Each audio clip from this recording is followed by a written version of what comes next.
Leadership is anything but static. It's constantly changing. The moment that you finally get your hands wrapped around a challenge, it seems like the rug is pulled right out from underneath you, and a brand new challenge is in front of you.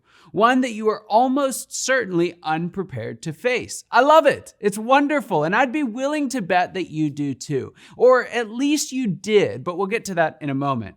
We love the challenge. We love the change. We love the character it builds in those who stay in the game, adapt to the changes, and roll with the punches. We love knowing that there is always more, that there is always a new hill to conquer and another mountain to scale. No matter how much you've grown as a leader, there is more to learn, and you have room to grow and another adventure on which you can embark.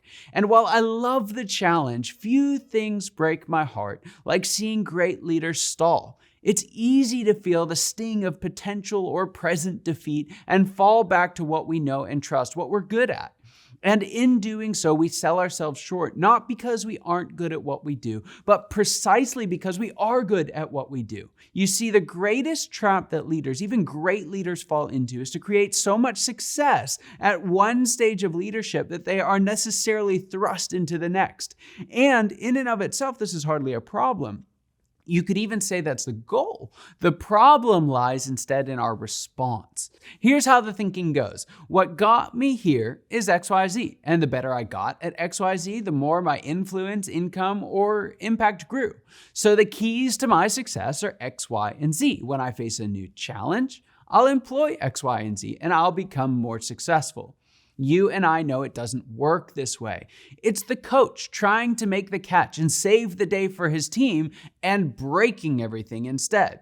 However, you and I act this way every single day. All great leaders do, at least to some extent. How do I know? Because that's what made them great leaders. Great leaders become great leaders by doing more of what works than anyone else around them. And that works until it doesn't. And that's the key.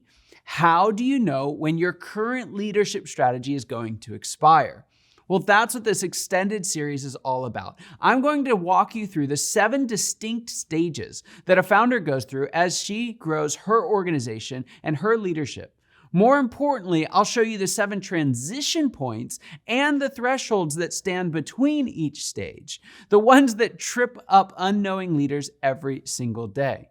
But you don't have to trip. You can step right over each threshold and keep on running so long as you know where it is and you know how to step. While that changes at each stage, it is, as you will see, highly predictable.